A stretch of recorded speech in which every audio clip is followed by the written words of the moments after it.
The LAPD may not be able to charge him, but we are able to shun him. And he should be treated like the leper, the social leper and criminal he is. Get comfortable, as Jennifer Lopez has revealed some very intimate details about her history with Diddy and Child.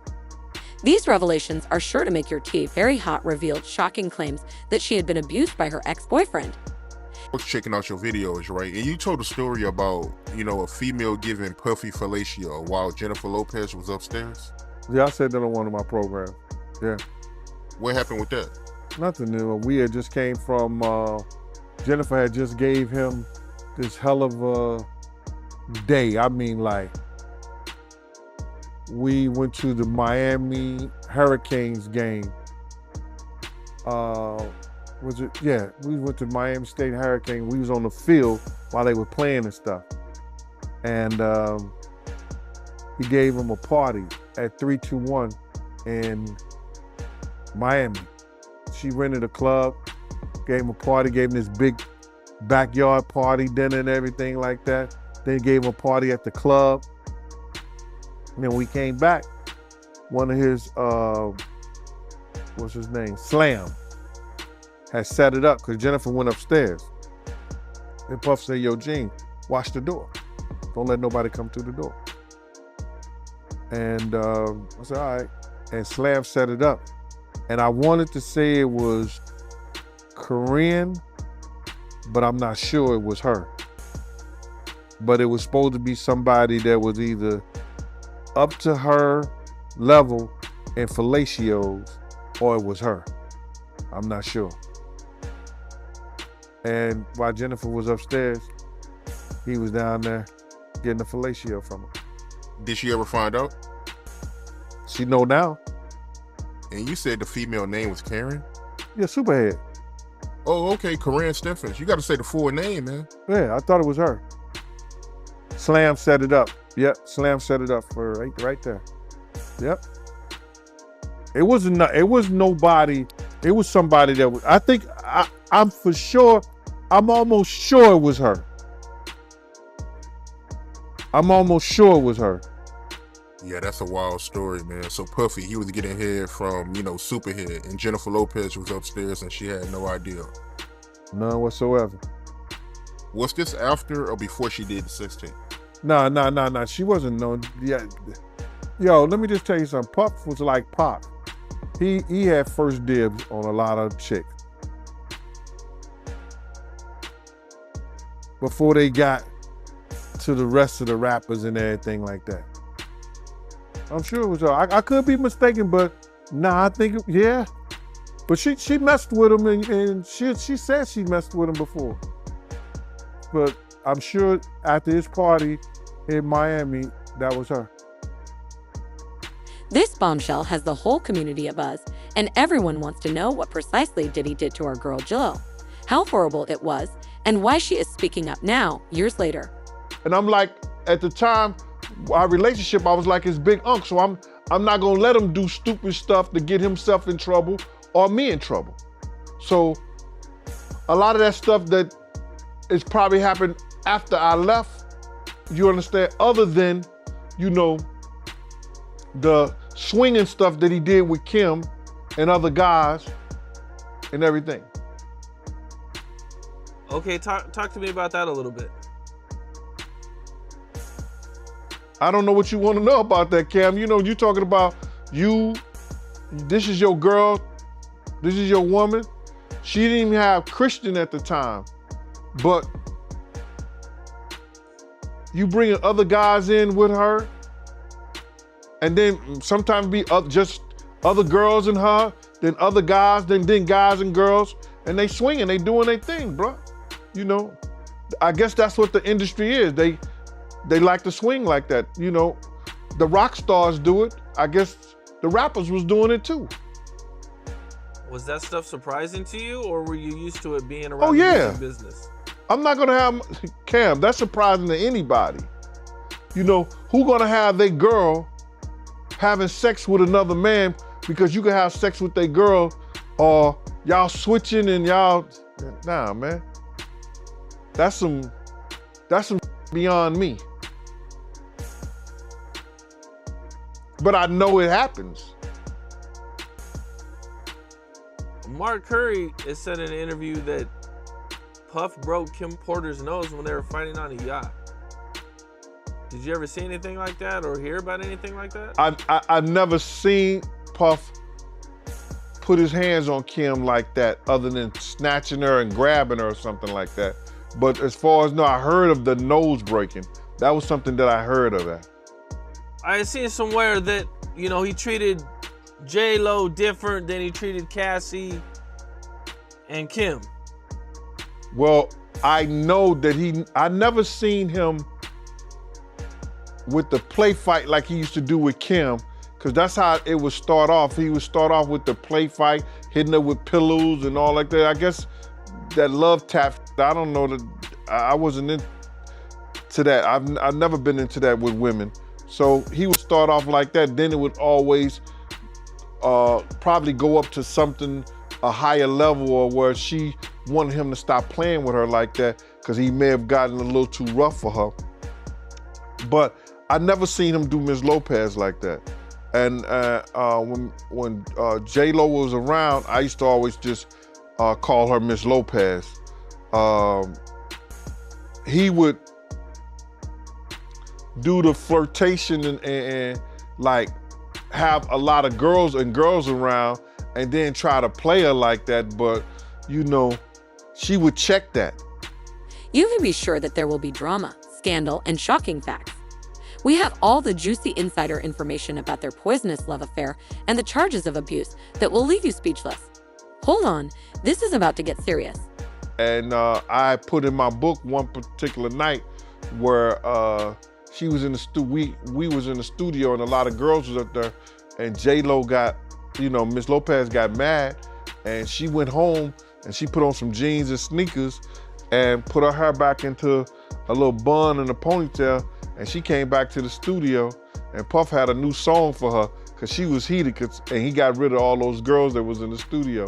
So he never tried to, you know, straight up, you know, talk to her crazy or anything around people. Never. I never even heard him raise his voice to her. Okay. Totally different. Totally different thing. Totally different. But you got to realize with Kim them and most other people that I've seen him be around, they depended on him. Ms. Lopez didn't depend on him. You know, she had her own. One thing I've seen a lot of people say was they want to hear from Young Miami. She's standing by her man.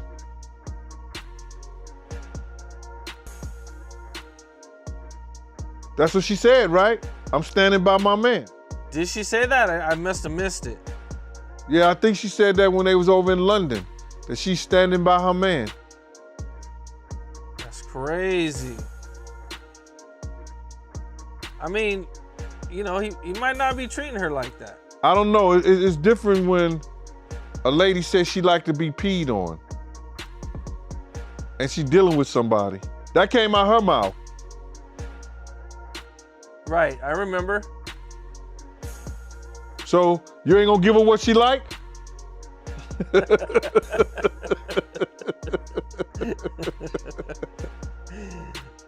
So she might be actually into all this stuff, or not, you know, not all of it, but some of the stuff that may not bother her. It might not bother her, and she might actually like it. She can go get her Birkin bag the next day. Let's take a brief trip down memory lane and review the background of Jennifer and Diddy's turbulent relationship before delving into the startling specifics of J-Lo's abuse allegations. These two were the it couple. Even though Diddy and J-Lo were always in the news and drawing attention to themselves with their high-profile romance, there were some serious red flags that pointed to the dark truth that was hiding beneath the surface.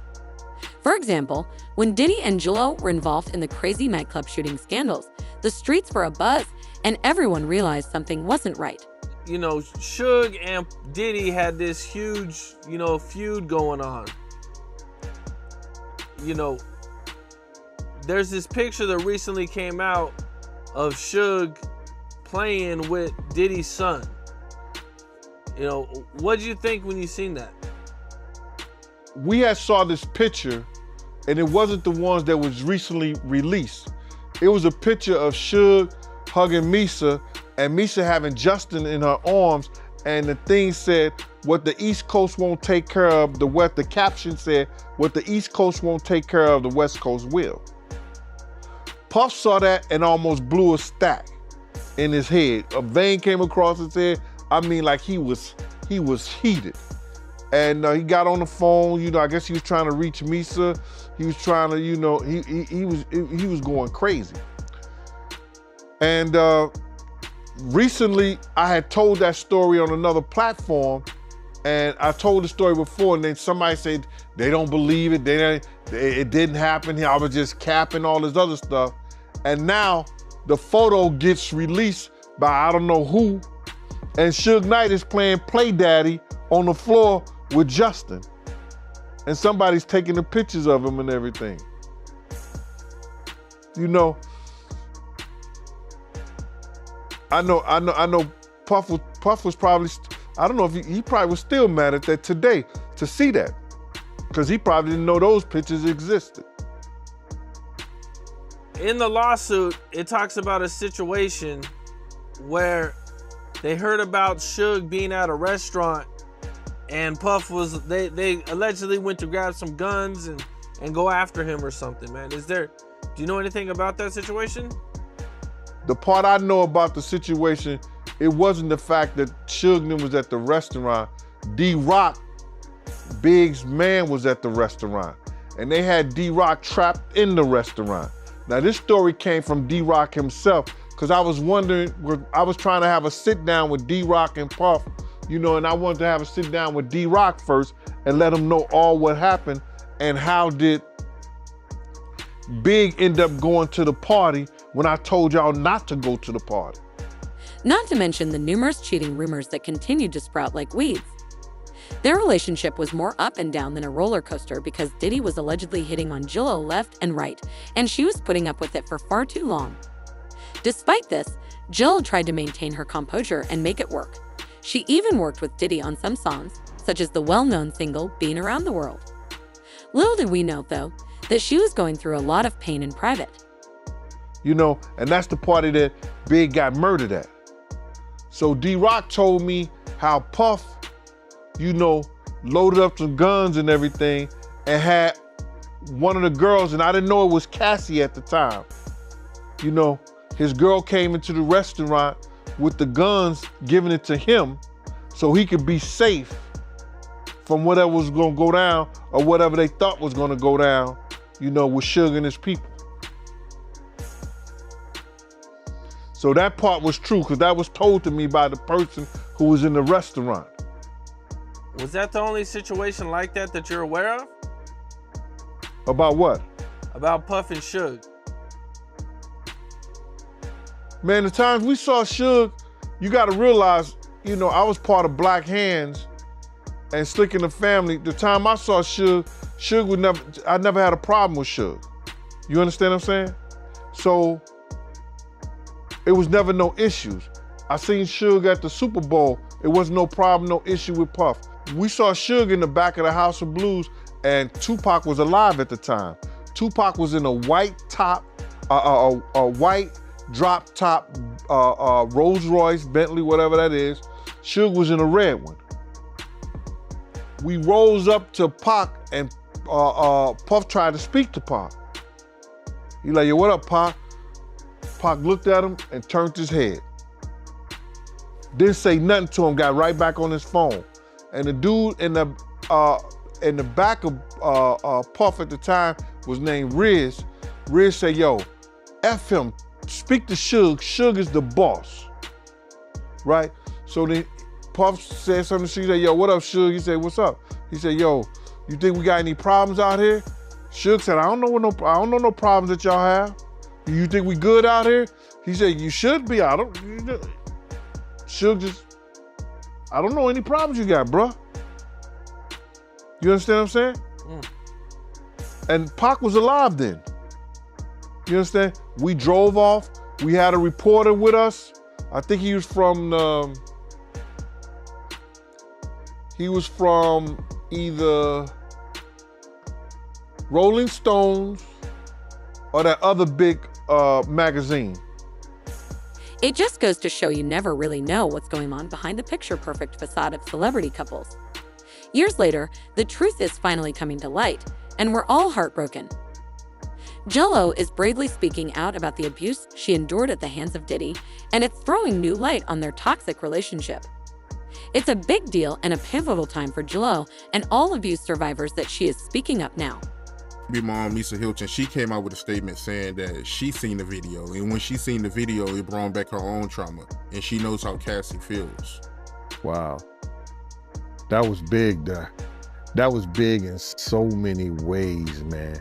I was catching flack, talking about, I never heard of that before. I never heard that Puff ever put his hands on Misa. You just making shit up. If you saw it, you know why you ain't do nothing about it. I didn't see it. And I always say, Mighty, when I heard something, somebody, and these are the people who was saying it, I always say that. I don't try to claim everything. If I see it, I'm gonna tell you I saw it, if I want it to be known. But I said I heard he beat her so bad, she had to. Misa was a little thing then too, man. I mean, like, Misa was a little thing, beautiful little woman, but Misa was like, cause I used to body, when I left Bad Boy, check this out, and people don't know this. When I left when I stopped working for Puff, I started working for Misa. Misa called me up, yo, Gene, I'm scared, I'm afraid, I be wanting to go to parties, I be out, and I know Puff or nobody gonna do anything if I got you with me. I used to bodyguard Misa. She didn't go out all the time. She was trying to get her business up. But when she wanted to go to places and be out and be seen, I was with her. You understand? Misa is like, you know, she may be Asian descent, but she like one of those strict, like those down south mothers. Yo, she did not play. I don't know how Justin got to do some of the things that he's doing now, probably because he went to live with his daddy, but his mama didn't play that. I used to bodyguard her. And that's because she was afraid to be out. Because she didn't want, if she was out with somebody or she was out doing her thing, she didn't want him to say or do anything to her or nobody else. It was for other people too.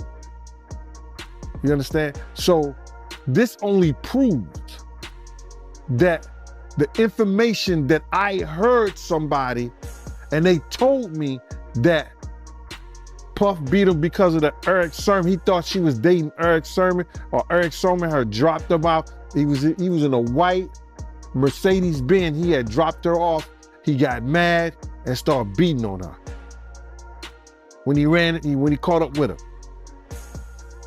This only proves that one thing happened and some other things probably happened. Cause she said that it only brings back her own trauma, bruh. People don't understand, man, when things like that happen to you, man, and you see it happen to other people.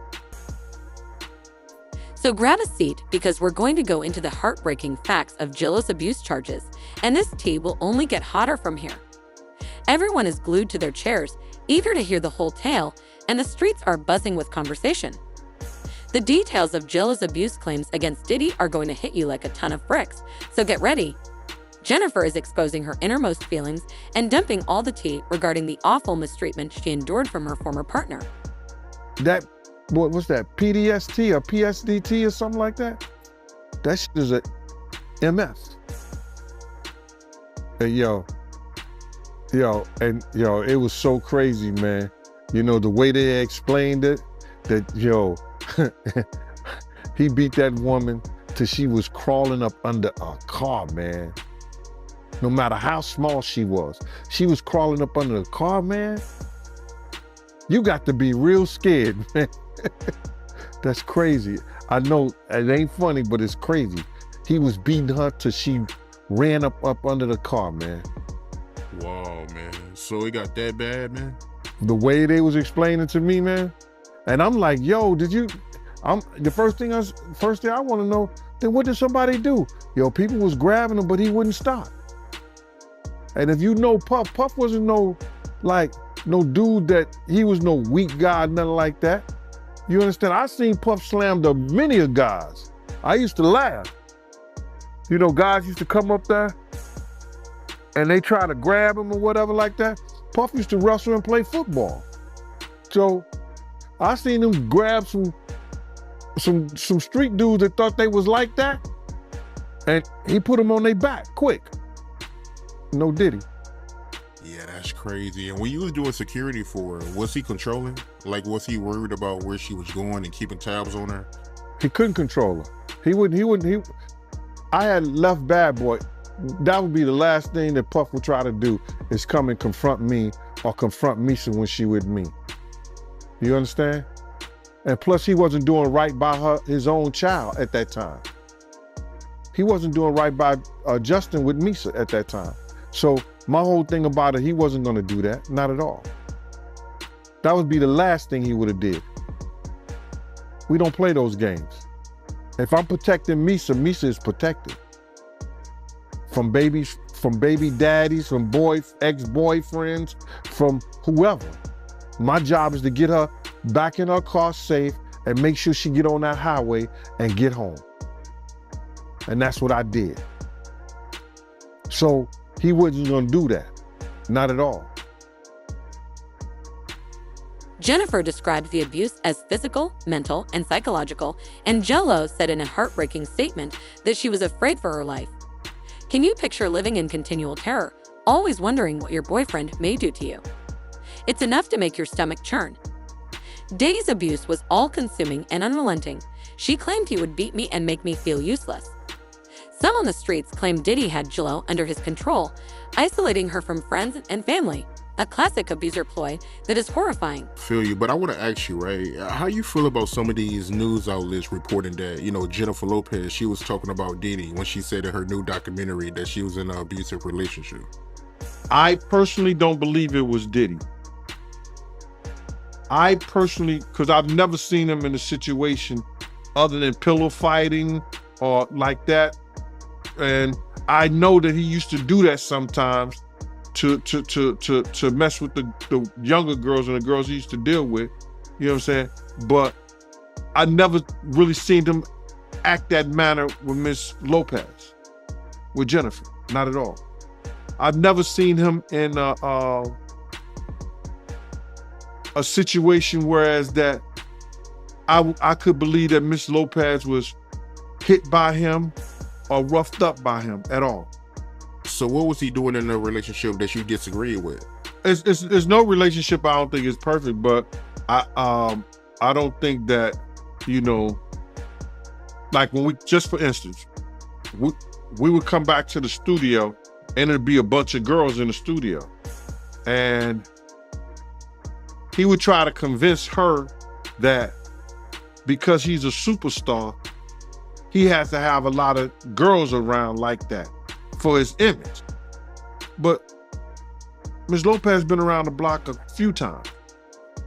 She been on major networks, stars, dealt with individuals and shit like that. So, what I didn't like is that they used to tag team her on discussion about these girls and stuff that used to be around that used to be disrespectful. And they would try to be disrespectful to her. And I would be put in the middle of that bullshit sometimes. And then she'd be looking at me like, yo, Gene. When in fact, I can't do anything because he's my principal. You understand what I'm saying? That was it. I've never seen Puff rough her up or had a situation where she came out the room looking a certain way, like she had been hit or she was upset in that manner. No. So tell me a situation where she was violated by a female. Well, we was in the studio and one of the young ladies was overheard saying that she ain't all that. So then Jennifer was about to go at her. So Puff told me to take her home. So I took her home. It's heartbreaking to think about how much Jennifer suffered in silence while trying to maintain her image as a strong, successful woman in the public eye. The abuse took a heavy toll on Jennifer both emotionally and professionally. She admitted, "I was a shell of myself. I couldn't focus on my career because I was too busy trying to survive." But the story doesn't end there. J-Lo also dropped a bombshell regarding how Diddy's abuse impacted her music. She said, "He would minimize my abilities and ruin my chances in an attempt to keep me under his control." Can you fathom having your own partner deliberately work to crush your aspirations? It's a betrayal of the highest caliber. On this particular night, and she got the jeans on, put her hair back in a little ponytail, the little bun thing, had the jean jacket on. She might have Vaseline on her ears or whatever like that, sneakers. And she came back to the studio and Puff had got them girls out of there. You understand? She act like that she was ready to do something. So then Puff had gave her a song. So they worked on the song. Then we end up going to a club called Eugene's and met up with Destiny Child and Jay-Z and Dame Dash before we ended up at the cafeteria later on that night. But she was gonna get that girls the business. From your point of view, right, did you see any signs that Diddy and J-Lo was gonna break up? From your point of view, did you see the writing on the wall? Well, when I saw a lot of people, a lot of investigators following us, I knew they were private eyes because I worked for a private eye company at that time also. That was Elite Investigation on 29th Street between, 10th and 11th Avenue. It was on 29th Street, Elite Investigation.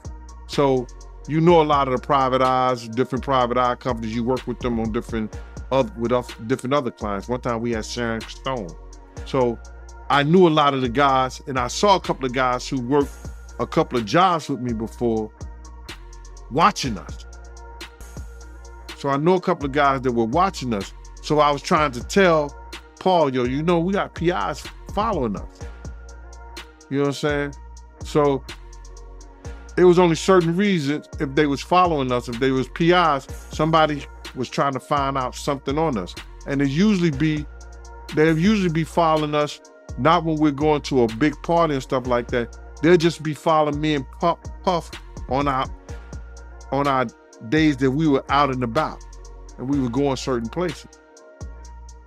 So either somebody hired private eyes to follow us on behalf of Jennifer Lopez, or she did. But why do you think her and her team would do that? Somebody hired private eyes to follow us. It could have been her manager, Benny Medina. He didn't like Puff. You understand? So I could tell in the first meeting, when I was around him and Puff, when I was in the first meeting with around him and Puff, we was in this meeting, and I could tell how he was talking to Puff.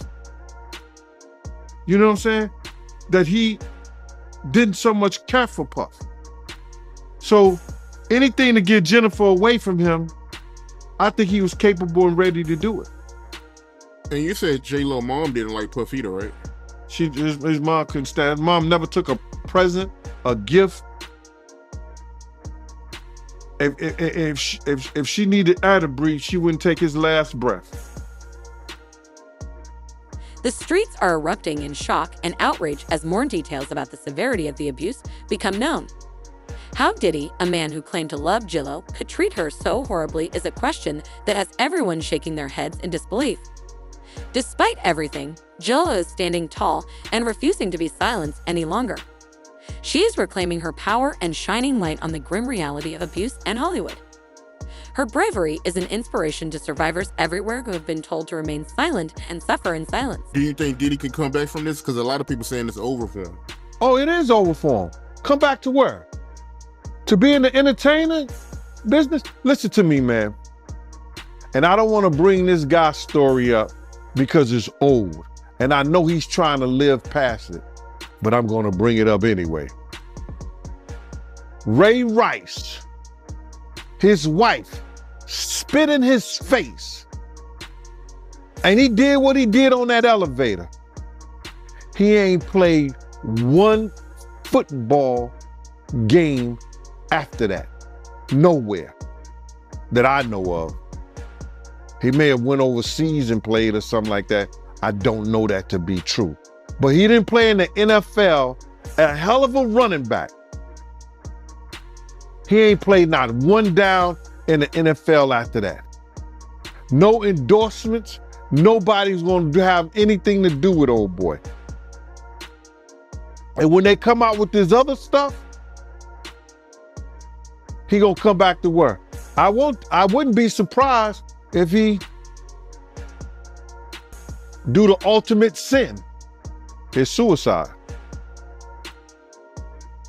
Because bruh, he's such a narcissistic that he couldn't stand not being somewhere and not being seen.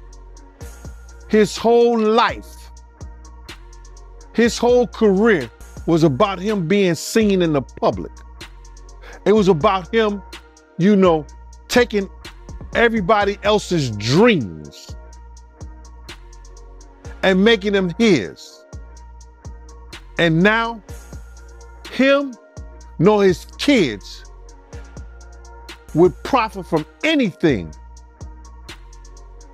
from Bad Boy or Sean Puffy Combs again. His kids is gonna suffer behind this. Wow, man, that's crazy to hear, man. And knowing Diddy, you think it's a good chance he might take his life?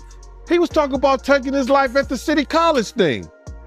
Yo, D. Ferg, ASAP Ferg's father, say, yo, man, we gotta watch him, man. This nigga talking about killing himself. I say, so let him.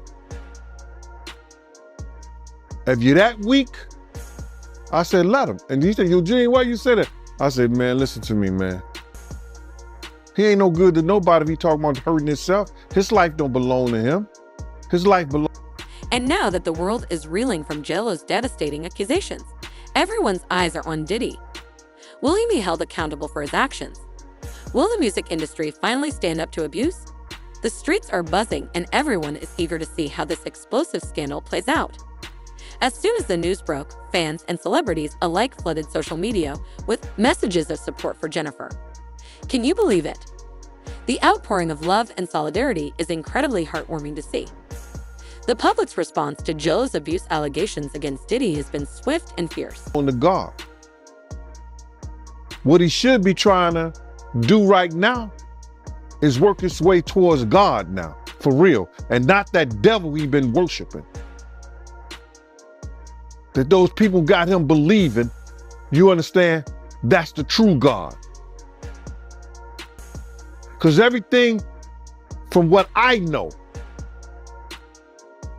since I've been around him, everything that's gone forward has been that of the devil. The drugs, the alcohol, the partying, everything has been of the devil. And he's been leading not only himself, our people, into some kind of damnation through his actions. Yeah, I'm just in disbelief, man. I mean, to see his downfall. I mean, he's been on a long run, man. So, to see this is crazy, man. I mean, how long has he been famous? Nah, so you gotta realize, he didn't get his fame until after he made that, remember, you gotta remember this, Mighty. I said he made the atmosphere for Pac to die. He made the atmosphere for Big to die. He created the atmosphere, you understand, for Suge Knight to go to jail, because that's what came out of his mouth. So that didn't happen. His fame he didn't really come famous until after the death of Tupac and the Notorious Big, brother. So that's like 97. He went on that whole Bad Boy tour with the #1 song in the world, Missing You, where he stole the theme from Sting and the music from Source Money, the lyrics from Source Money. Didn't even want to pay that man his money. Waited all those years to pay that man his money. He was stealing people's dreams, man. He's the cause of a lot of people's death, and people ain't gonna see it the way I see it. But when you steal somebody's dreams, Black Rob probably could have changed his life. Supporters of J.Lo are embracing her boldness and fortitude in speaking up, showering her with harsh emojis and #Tingo hashtags in her comments. It's evident that many people who have experienced similar struggles can relate to her story, but it's not just fans who are offering support. Celebrities like Rihanna, Beye, and even J.Lo's ex Marc Anthony are coming out in support of Jennifer and publicly denouncing Diddy's alleged actions. This serves as a potent reminder that abuse of any kind, regardless of wealth or notoriety, has no place in any industry. Probably could have changed the way he thought. Probably could have changed the way he was doing business if he wouldn't have stole G-Dep from him. If he would have treated Craig Mack in the correct way and not try to steal his music, use him in the way that he used Craig Mack to catapult the Notorious Big, Craig Mack's life could have been changed. If he would have never set up the atmosphere and had Big out there in California and bringing Big to that party, the Notorious Big life may still be here. If he wasn't trying to put the Bloods against the Crips, well, they was already against each other anyway, but use the Crips, maybe Tupac wouldn't have never had that altercation. But if ands, and buts were candies and nuts, like I always say, Christmas would be every day. And I understand that. But he set up the atmosphere for a lot of people. Wolf set up the atmosphere between him and BMF. Come on, man. They say one day you gotta pay the piper. That's why he getting that smoke. Sauce Money, you brought his name up. He had an issue with Diddy? For years, Sauce Money is the one who wrote that Missing You, bruh. The #1 song for a long, it was a #1 song on Billboard. I think he did more than Elvis or anybody. Probably Whitney Houston. But Whitney Houston's the only one did like Triple Diamond or something. But that Sauce Money was like the #1 song, and that's what catapulted him into stardom. He didn't pay Sauce Money for years. For years. And Sauce Money wouldn't say this, but I know this to be true. He did a diss song on Puff. Sent it to Jay-Z. Jay-Z called Puff and said, yo, my man, you don't want that diss song to come out about you. This is true story. I think Puff sent him $100,000 or something like that. And that was, but that could have been about 8 to 10 years after that came out. You know how much money he made and show money and everything he did on that? It's crazy. But the only person who was getting paid off that was Sting. The majority of the public is firmly on J.Lo's side. The streets are talking and they're saying, enough is enough. It's time for the music industry to take a hard look at itself and root out the toxic culture of abuse and exploitation that has been allowed to fester for far too long. Of course, with any high-profile scandal, there will inevitably be some backlash and controversy. Some people are wondering why J.Lo stayed silent for so long. Others are even trying to defend Diddy's behavior. The charges made against J.Lo are shedding light on the murky side of celebrity society and igniting important discussions about consent, accountability, and power relationships. People are calling for abusers to be held accountable for their crimes and demanding reform. It's a turning point, and everyone is watching to see if Diddy will actually face any consequences. The impact of Jilla's story is already being felt throughout the entertainment industry. Other survivors are feeling empowered to come forward with their own experiences of abuse, and there's a growing movement to create safer, more equitable spaces for everyone in the industry. As we wrap up this shocking expose on Jilla's abuse allegations against Diddy, let's take a moment to consider the wider picture. Will the music industry finally take significant action to address abuse and hold abusers accountable? Only time will tell, but one thing is certain: Jilla's bravery has sparked a long overdue reckoning that cannot be ignored. Speaking her truth, Jennifer's bravery in coming forward is changing the game and starting important debates about abuse in the entertainment industry and beyond. It is time to break the silence about abuse. This is a watershed moment, and it is up to all of us to keep the momentum going. We need to create safe spaces for survivors to come forward, hold abusers accountable, and work towards a future where abuse is no longer tolerated. Let's take a cue from Jilla and start having those difficult conversations. Jo is shining a light on the dark reality that so many survivors face behind closed doors. Check in on your friends, speak up when you witness injustice, and never lose hope that, as survivors, we can bring about a society in which trauma and abuse are the norm rather than abuse and trauma. Speaking of trauma, recall how Jaden and SMT broke down over how he treated him. This is all connected. If you'd like to learn more about this web of abuse and exploitation, watch our heartbreaking video on Jaden's story. People are speaking in the streets, and it's time the truth to be revealed.